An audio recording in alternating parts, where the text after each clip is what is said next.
بسم اللہ الرحمن الرحیم۔ السلام علیکم۔ تسبیح آخر الزمان، سبحان اللہ والحمد للہ ولا الہ الا اللہ واللہ اکبر۔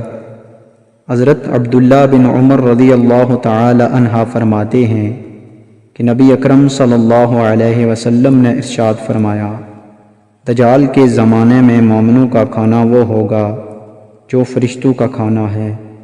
صحابہ کرام نے عرض کیا کہ فرشتے بھی کھانا کھاتے ہیں؟ تو ارشاد فرمایا کہ فرشتوں کا کھانا ان کی تسبیح اور تقدیس پڑھنا ہے۔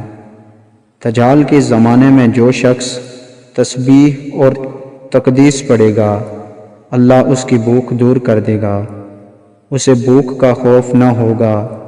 حضرت حسن رضی اللہ تعالی عنہ فرماتے ہیں کہ رسول اللہ صلی اللہ علیہ وسلم نے فرمایا، اس زمانے میں مومنین کا کھانا تسبیح، تحمید، تہلیل، تقدیس اور تکبیر ہوگی۔